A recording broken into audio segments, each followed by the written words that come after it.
નમસ્કાર વિદ્યાર્થી મિત્રો, આજે આપણે ધોરણ 12 માં પ્રકરણ 6 વિદ્યુત ચુંબકીય પ્રેરણના અંદર ગતિકીય EMF ની ચર્ચા કરીશું. અગાઉ આપણે ફેરાડેના નિયમ અને લેન્ઝના નિયમની અંદર પ્રેરિત વિદ્યુત પ્રવાહ અને પ્રેરિત EMF કેવી રીતે ઉત્પન્ન થાય છે એની સમજ મેળવી.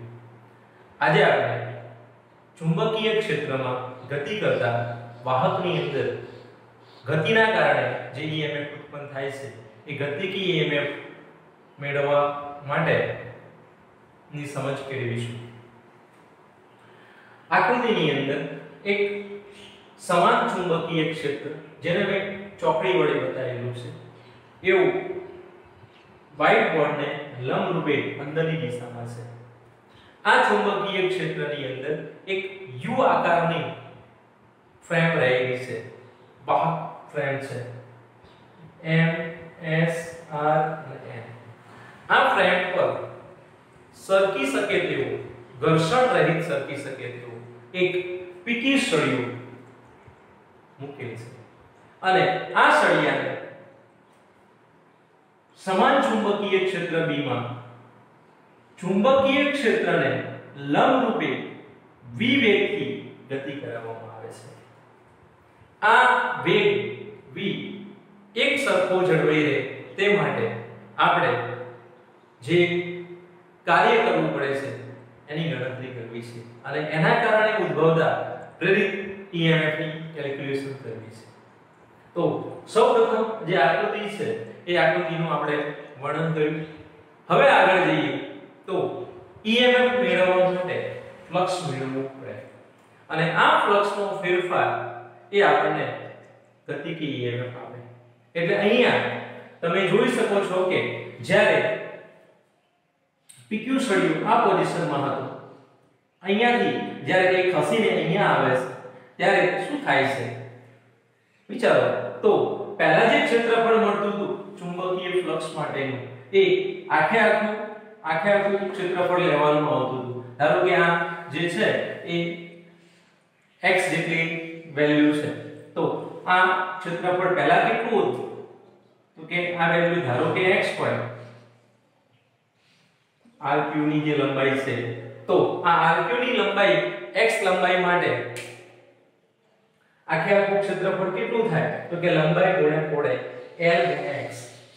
તો ચુંબકીય ફ્લક્સ મેળવવા માટે phi મેળવવા માટે આપણે lx નો ગુણાકાર કરવાનો હતો.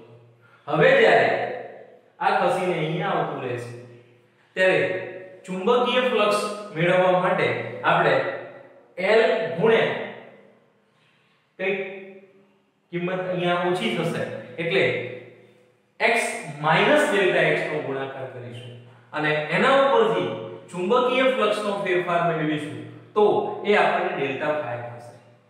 તો સમય સાથે ચુંબકીય ફ્લક્સ નો ફેરફાર એ આપણને પ્રેરિત EMF આપે છે. તો અહીંયા મારે એ જ બાબત મેળવવી છે.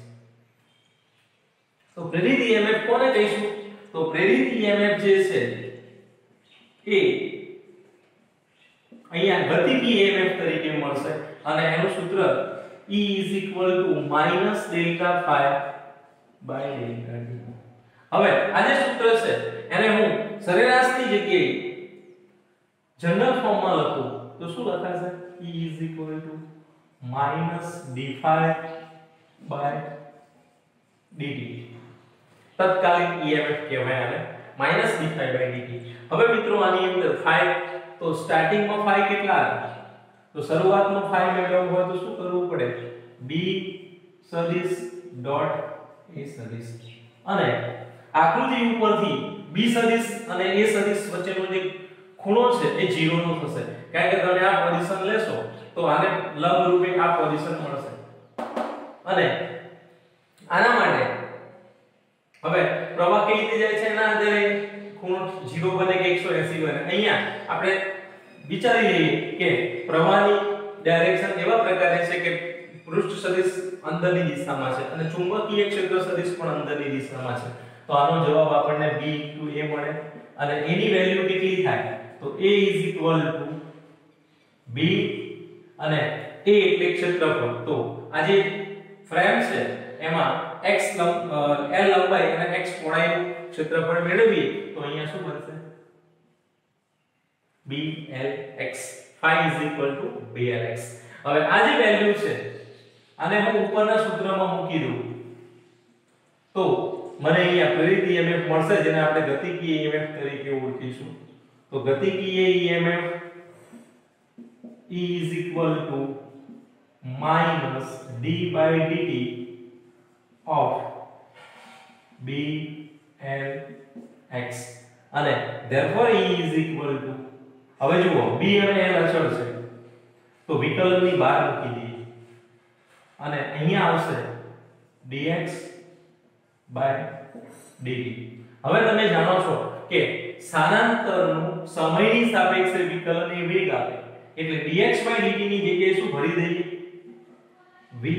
પણ અહીં ગતિની જે દિશા છે એ ઋણ દિશામાં છે તો dx/dt નો જવાબ હું નેગેટિવ મૂકીશ તો -bl * -v. તો EMF E = પ્લસ થઈ જશે એટલે blv.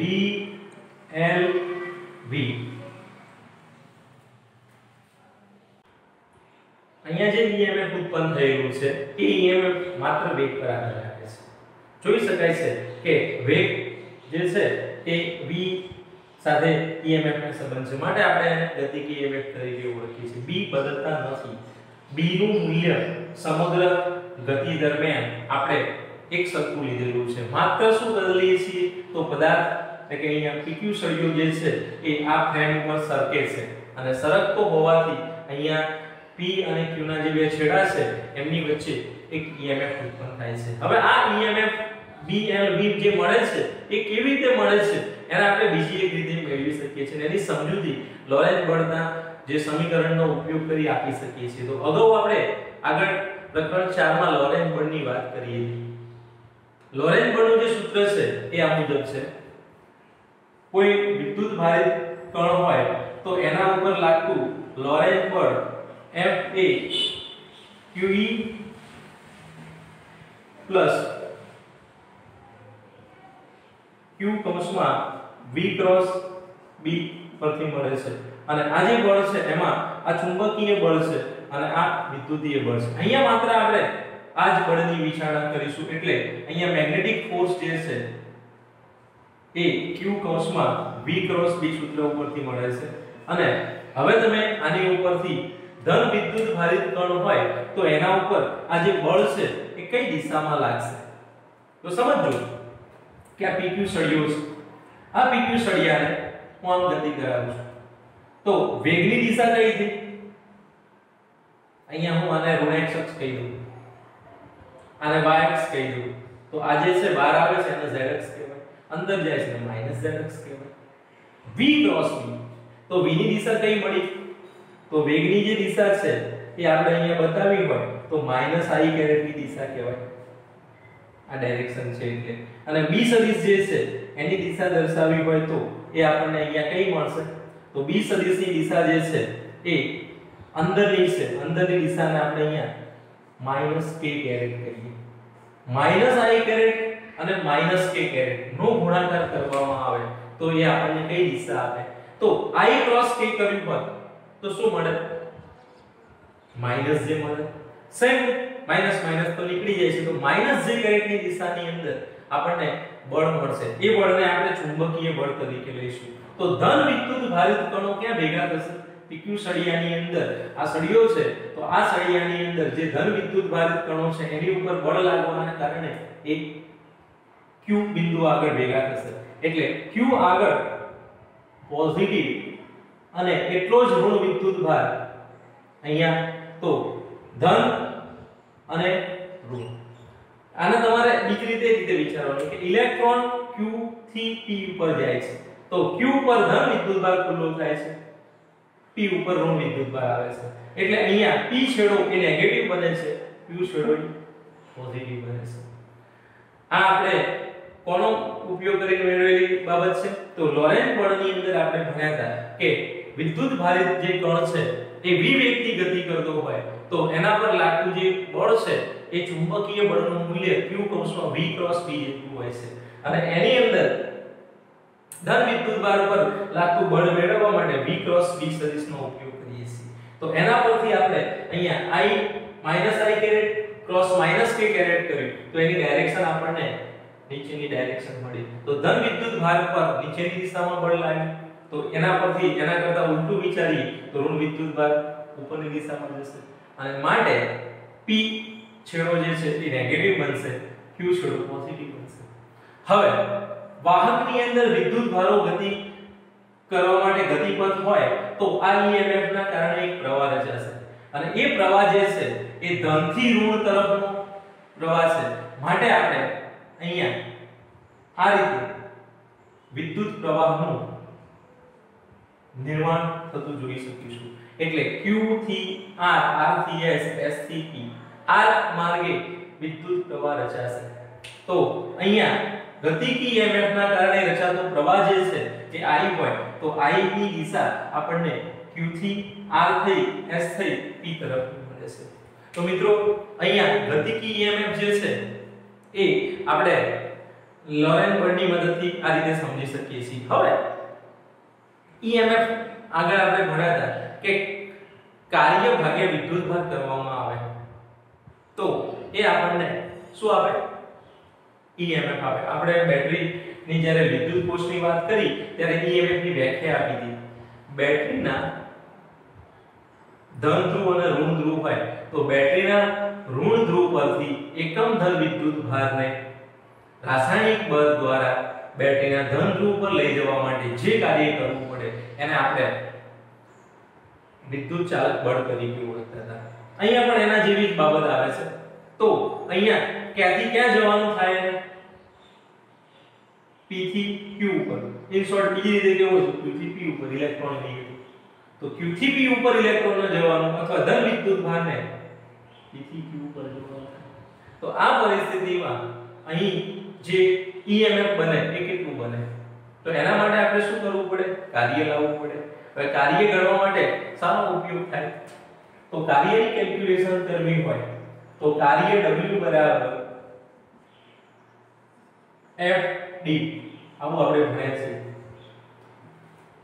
F એટલે અહીંયા કેટલું ફોર્સ લાગશે? તો QVB. therefore W is equal to QVB. અને આ D એટલે સ્થાનાંતર. તો સ્થાનાંતર કેટલું થશે? P થી Q નું સ્થાનાંતર L જેટલું. તો D ની જગ્યાએ હું અહીંયા મૂકી દઉં L. તો આ કાર્ય થયું અને કાર્ય ભાગ્યા વિદ્યુતભાર એટલે EMF. તો EMF E is equal to કાર્ય ભાગ્યા વિદ્યુતભાર અને therefore EMF બરાબર કાર્ય કેટલું લાગે? તો QVBL divided by 2 and therefore EMF is equal to આને આપણે BVL.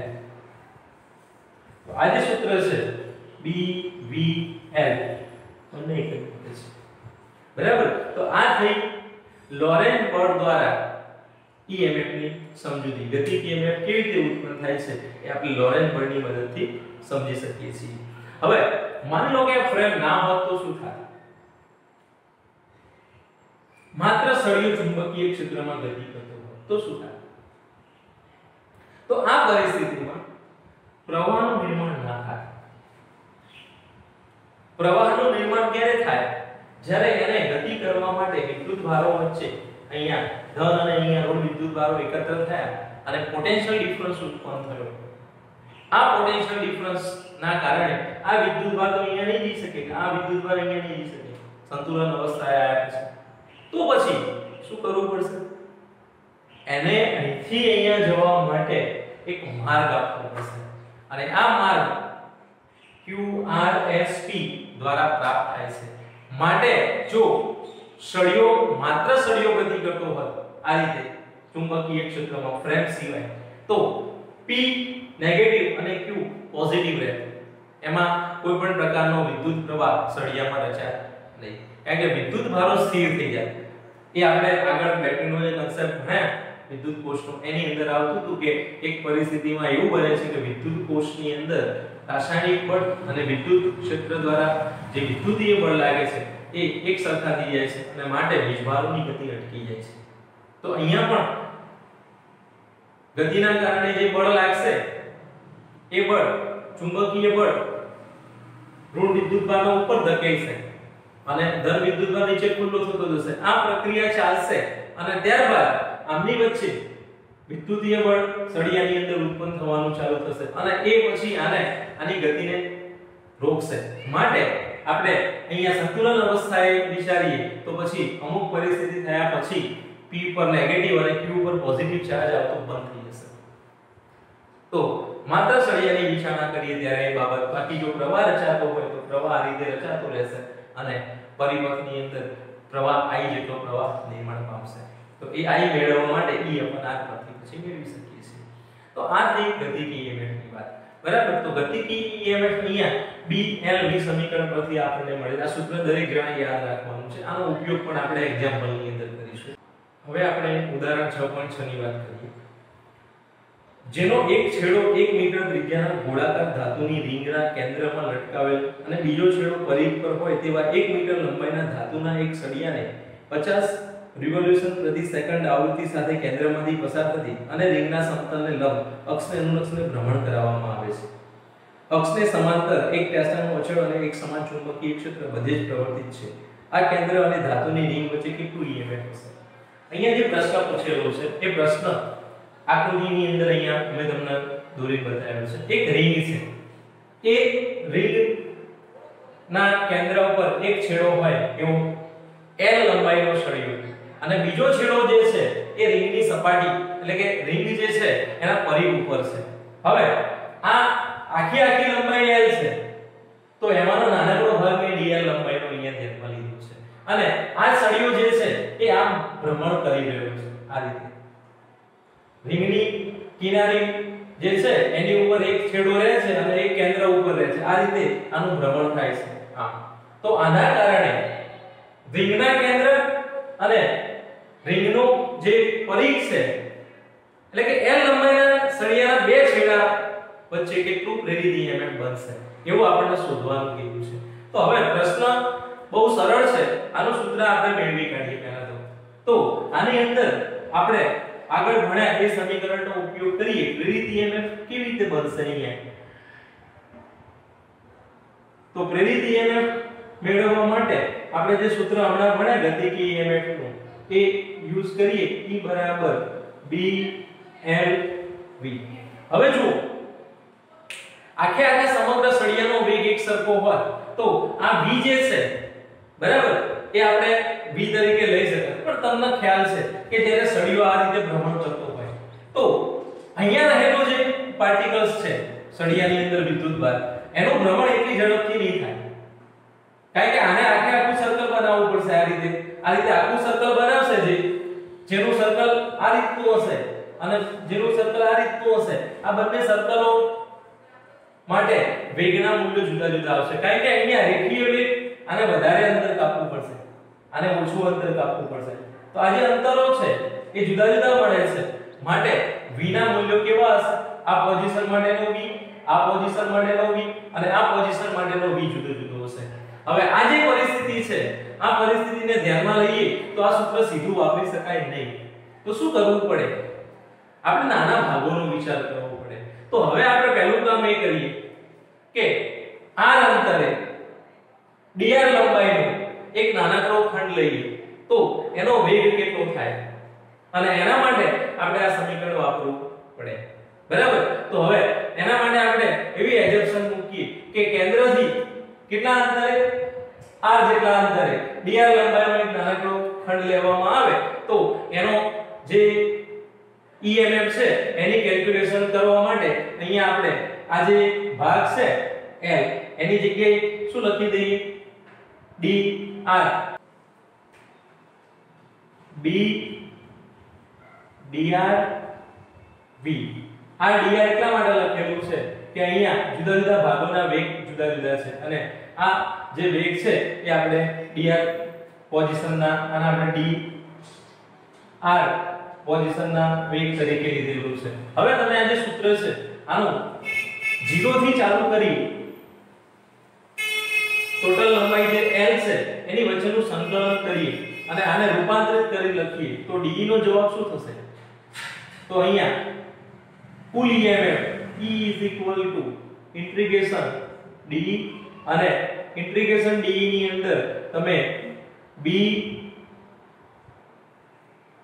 v d r અને હવે આ જે v છે એની જગ્યાએ શું મુકાય તો આપણે આગળ આવું ભણ્યા હતા ચાર્જ ગતિના પ્રકરણમાં v બરાબર r ઓમેગા ઓમેગા એ કોણીય આવૃત્તિ બતાવે છે r એ ત્રિજ્યા બતાવે છે v એ વેગ બતાવે છે તો આ જે વેલ્યુ છે અહીંયા અને આપણે r કહીએ છીએ અહીંયાથી અહીંયા સુધીની વેલ્યુ છે તો v બરાબર r ઓમેગા અનુસાર સૂત્ર કન્વર્ટ કરી નાખીએ તો સમીકરણ આવું બની જશે EMF E is equal to integration b v ની જગ્યાએ શું લખી દઈએ r ઓમેગા dr